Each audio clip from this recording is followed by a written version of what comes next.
¿Cómo está usted? Bien, Julio. Experto en seguridad ciudadana, ha trabajado en municipalidades, por lo general lo hemos visto siempre conversando sobre la percepción que es muy importante de los ciudadanos con relación a su seguridad. Ha bajado 4 puntos porcentuales en esta encuesta. ¿Usted lo encuentra relevante?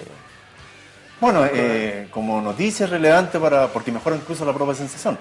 Ahora, en términos objetivos, no dice nada, porque aquí hay tres fenómenos que componen el tema de la seguridad entre las personas. Uno es las denuncias, o sea, la gente que se atreve a denunciar, que tiene todavía confianza en la justicia y que cree que se va a investigar, aun cuando los resultados no sean los mejores. Ese es un grupo de personas.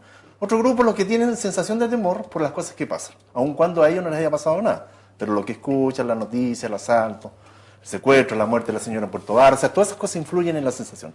Y finalmente la victimización, que es lo que menos se hace en el país, por lo cara que es, por lo lenta que es, pero que es lo que refleja en términos porcentuales lo más aproximado a lo que ocurre en delincuencia. Ese es el retrato ideal de lo que es la seguridad en el país.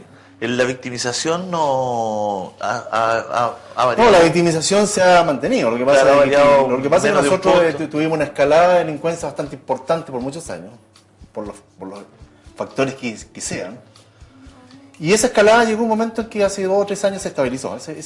Y el punto es que generalmente no se comenta porque tampoco es un tema que la gente se preocupa de su seguridad, de la sensación, pero el análisis de cifras y todo ese tipo de cosas no está dado para los que estamos en el tema de la seguridad. Pero ahí ¿a quién le atribuye el fenómeno? ¿A quién le atribuye que la victimización se mantenga y que la percepción haya bajado?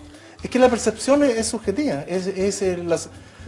Un ejemplo como súper claro. Mientras más noticias que es el legítimo derecho de los periodistas, entre paréntesis, de informar lo que ocurre, y si todo esto que ocurre son solamente delitos violentos, por ejemplo, como los que han ocurrido últimamente, esa percepción aumenta de inseguridad. Y aumenta una cadena de cosas más. Hay costos indirectos, eso es la gente que pone alarma, la que pone reja, la que compra perros, la que cambia sus hábitos de día. Eso es la percepción. De manera tal de que no tiene una relación directa con la victimización. Y eso es un fenómeno bastante relevante. Entonces, yo también podría cambiar la percepción de otra manera. Con más presencia policial, con operativos masivos en determinadas poblaciones, con cosas que se vean en la televisión, y eso cambia un poco la percepción. Porque la gente piensa de que efectivamente hay un mayor grado de seguridad en circunstancias que a veces no lo está, y lo que cambia necesariamente es solamente la percepción. Coronel, pero ¿a qué le atribuye usted? Usted es un experto, usted me dijo los factores que podrían ser, pero hay cambio de gobierno. Me imagino que el gobierno se va a atribuir de alguna forma a sus 5 o 6 meses, estos 4 puntos porcentuales que ha bajado. ¿Usted cree, usted es un hombre experto que está, me imagino, a caballo en todos los temas, ¿usted cree que la televisión, por ejemplo, ha bajado No, yo creo que se ha mantenido. Lo que sí ha aumentado, yo creo, si tú me preguntas cómo, desde el punto de vista comunicacional del gobierno, lo que sí ha aumentado, por ejemplo, es la presencia de autoridades de altas autoridades incluso en determinados cuarteles policiales. Eso de una u otra manera ha incentivado a las propias fuerzas policiales. Hay que recordar la visita del presidente a la prefectura de Fuerzas Especiales, la primera vez en la historia que ocurre en una circunstancia como esa. Eso ha motivado también operativos masivos muy importantes, muy relevantes en poblaciones, y eso a la gente en el fondo como que lo pide un poco. El anuncio de hace unos días. El anuncio de unos días, bueno, es un anuncio más técnico que yo lo encuentro positivo, pero en el largo plazo. O sea, no es un anuncio que aquí en 5 meses vamos a solucionar el problema de la delincuencia. Los recursos son los mismos, las leyes son las mismas, que es el factor más relevante, pienso yo, de por qué la delincuencia ha tenido el crecimiento que ha tenido. Y necesariamente eso no va a cambiar en 2, 3 o 4 meses. O sea, si tú me dices a mí la delincuencia cambia porque ponemos 1000 carabineros más, no es efectivo, porque esos 1000 carabineros necesitan un proceso de formación, de capacitación, de entrenamiento, de conocimiento de la realidad delictual afuera, que es muy distinta a la que uno está aprendiendo en la universidad, por ejemplo. Usted hace énfasis en las leyes como la gran culpable del tema de esta ascendencia en los últimos años de la delincuencia. ¿Por qué las leyes? ¿Por qué no desarrolla leyes? Yo diría que porque las leyes están sujetas por normas lógicas, y en todas partes del mundo es igual, a la interpretación de esas leyes. O sea, el espíritu del legislador, porque en el fondo si uno empieza a buscar a responsable de todo esto, bueno, tú te das cuenta que día a día no, los jueces son blandos. Los jueces aplican leyes, esas leyes las aplican los legisladores lo elegimos nosotros, o sea, en el fondo nosotros elegimos esas leyes, volviendo con la cadena. Pero esas leyes tienen un espíritu, y ese espíritu de la ley, lo que quiere decir esa ley, porque no lo puede decir detalle a detalle, lo hace el juez. Y es ahí donde obviamente está el problema de si es así o no es así. Si uno hace el experimento o la experiencia, cualquier persona, de ir a un control de detención, ¿no?, cualquier control de atención que se hace todos los días a las 11 de la mañana y a las 4 de la tarde, tú realmente sales casi llorando. Porque las explicaciones que encuentras ahí del señor que justo iba pasando y había un auto con el motor en marcha y se subió porque le gustan los autos color rojo, tú no tienes cómo demostrar como policía de que no, que el sujeto se robó el auto. Entonces, esa es la interpretación, ¿te das cuenta? Y ese sujeto ya no es por robo, sino que a lo más por receptación con una pena menor. Soluciones, por ejemplo, aumentar las penas de receptación. Porque ya está a la par con el robo.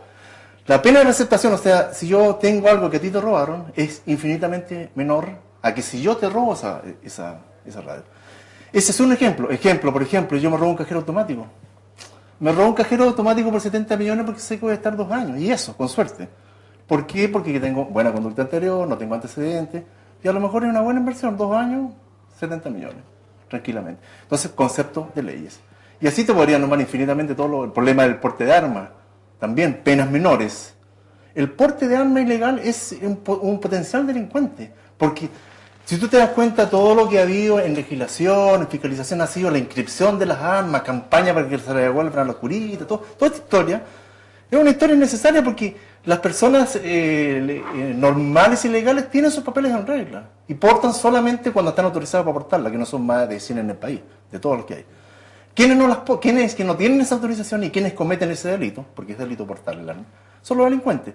Y ese delito es el que hay que aumentar la pena. Esa pena es mínima. Oiga, coronel, bueno, cuando lo escucho hablar, al parecer tenemos como sociedad que procurar de que se empiecen a revisar las leyes que tenemos, digamos, y el espíritu de esas leyes, y que los jueces pongan más mano duro en cómo ellos visualizan que se tiene que aplicar la ley, digamos, ¿no? Así es. Porque parece que en la interpretación siempre queda la interpretación como más blanda, ¿no? Claro, la interpretación siempre es pro delincuente, es un hecho real.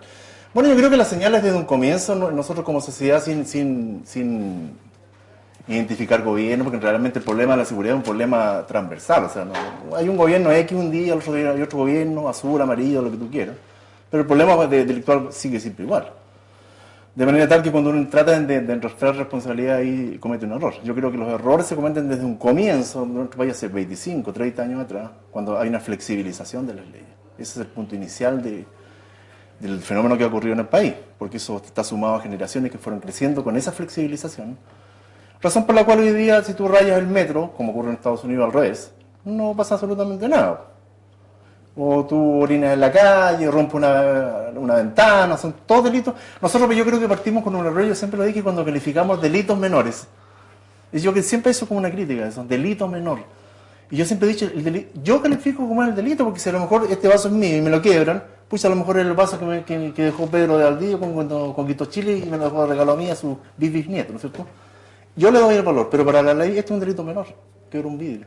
Entonces ahí hay un concepto que obviamente amerita revisión. Oiga, coronel, a su juicio, ¿cómo en la práctica se mejora el tema de la seguridad ciudadana, no solamente en el barrio alto, sino también en las poblaciones que tienen problemas, donde hay pandillas, donde hay carteles ya? Claro.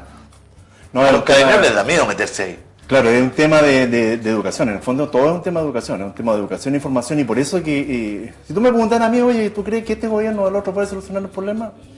Así como yo lo veo, lo difícil, porque las políticas de real solución en el tema de la seguridad son de muy largo aliento, superan por largo los periodos presidenciales, ameritan por lo menos a lo menos una generación, porque esa generación necesita una serie de situaciones en la base, que son la igualdad de oportunidades, ¿cómo se llama? La capacitación, la educación, la convicción de estar en la sociedad. O sea, hay una serie de normas que están ahí abajito, que tú tienes que crecer con ellas. Si tú no creces con ellas, obviamente lo que pasa, y lo que ha pasado durante casi todos los gobiernos, es una situación reactiva contra un fenómeno que está ahí. Roban, detenemos al ladrón. Lo que pasa es que las causas de ese robo son las que no se han atacado nunca aquí. ¿Y qué pasa, por ejemplo, con los temas de la recreación, el deporte? Eso está dentro de las soluciones ideales. Si todos los países desarrollados. Pero, por ejemplo, algunas comunas hace 20 años había canchas de fútbol. Wow. El fútbol amateur estaba lleno, hoy día no hay nada, digamos. Nada. Hay casas, empresas. Porque justamente, claro, ese punto que tú tocas es el punto esencial de la seguridad. Aunque la gente dirá, ¿pero qué tiene que ver? Ese es el punto. Ese es el punto, porque ese menor que está jugando. Yo siempre pongo un ejemplo en charlas, seminarios que doy. Siempre decía, porque yo estuve en la Florida algunos años, hace muchos años atrás, como comisario. Y siempre yo pasaba por un terreno de Arias antes de llegar a la comisaría y había unos grifos, con canchas y teorías. Y ahí 20 niños bañándose en el grifo, a las 3 de la tarde en pleno enero, imagínate. Embarrado, como el chancho en el barro, como dicen. Oye, terminaba ese grifo, terminaba porque alguien le cortaba el agua y todo lo demás. Llegaba a su casa y la noche ponía las noticias, después de ver los monitos animados. Y las noticias, ¿qué es lo que ve en el verano? Cancún, Acapulco y todo lo demás. ¿Cómo crees tú que ese menor, que se estuvo bañando toda la tarde en el barro, se va a formar? Absolutamente frustrado, con ambiciones, con pérdida de equilibrio, porque ve que no lo puede tener, que las zapatillas, que los jeans. Entonces ahí está el campo fértil de la delincuencia y eso es una tarea de muy largo aliento de cualquier gobierno, no de este ni del otro, de cualquier gobierno.